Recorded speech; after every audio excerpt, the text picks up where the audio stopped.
Living in New York was quite different.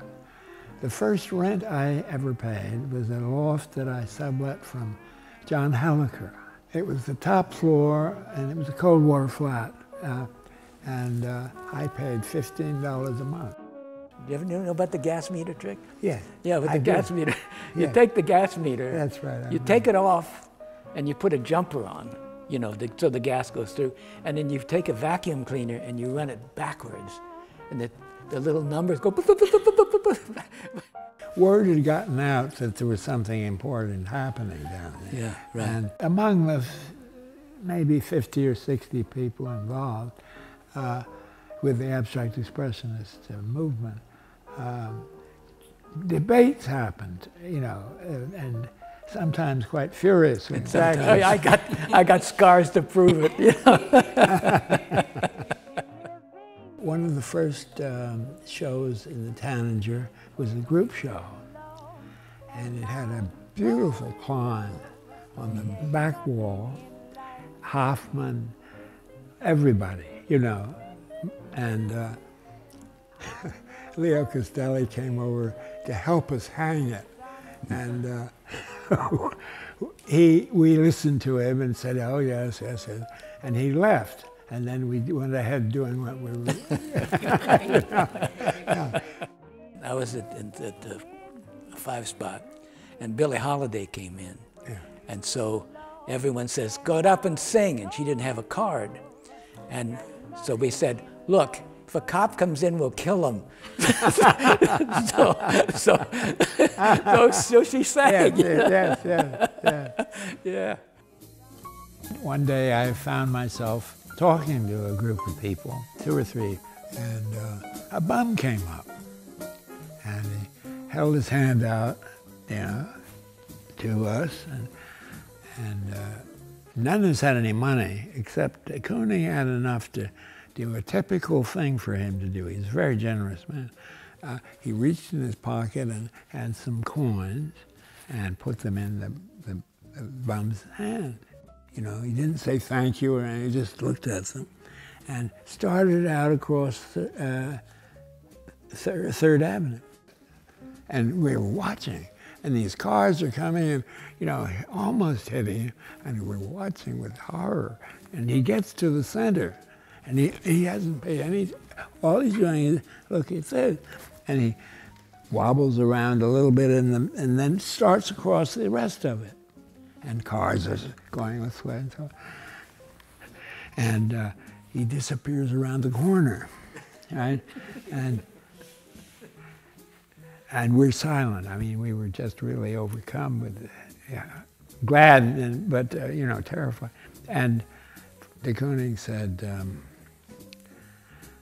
"There's a man who understands space." I started out as a carver. I carved wood and stone. I carved granite, which is like a bitch to carve. You hit the pieces of steel go into your arm, and pieces of stone, you know.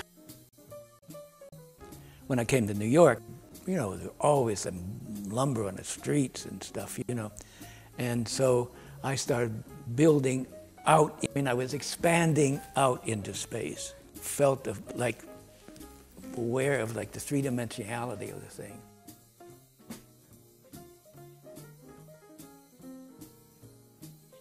All during the 50s, I was in one little group in the evening and have a model and work from her.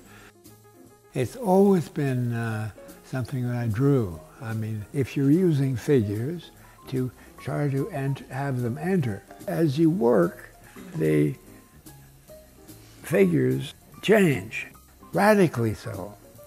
How do you relate these forms to the surrounding, the environment?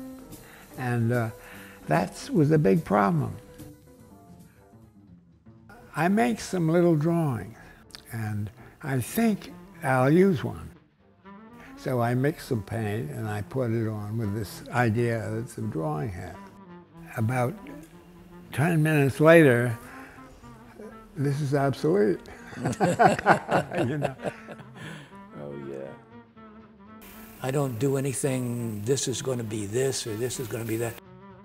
I just carve random shapes out of the trees, you know, and I just have this stockpile of things. I just grab a whole bunch of them and then start building with them, you know.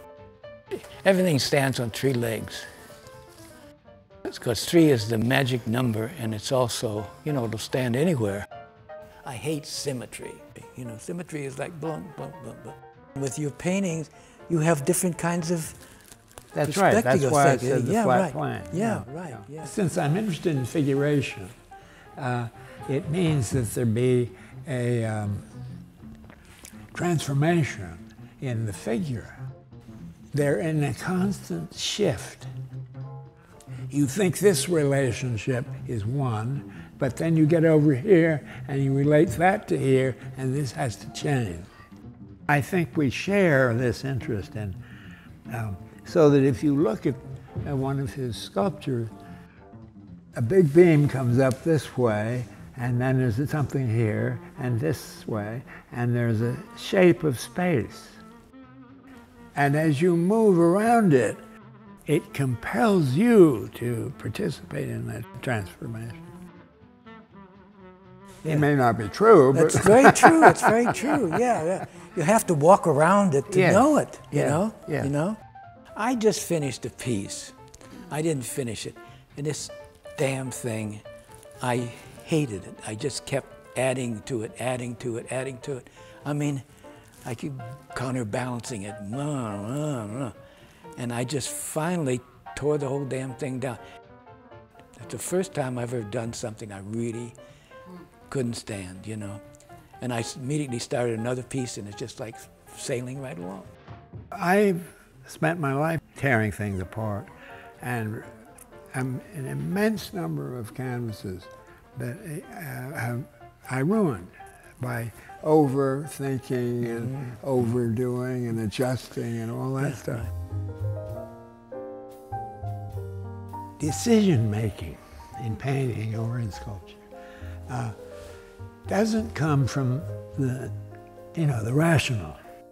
So the decision is resting or coming from a deeper level of the person.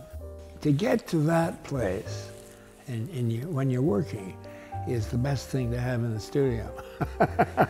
When I think about my sculpture, it's like I like to dance. You really feel the movement of the, like a Klein with a brush. Yeah. You know, like, you know. Yeah. Yeah, it's like really, yeah.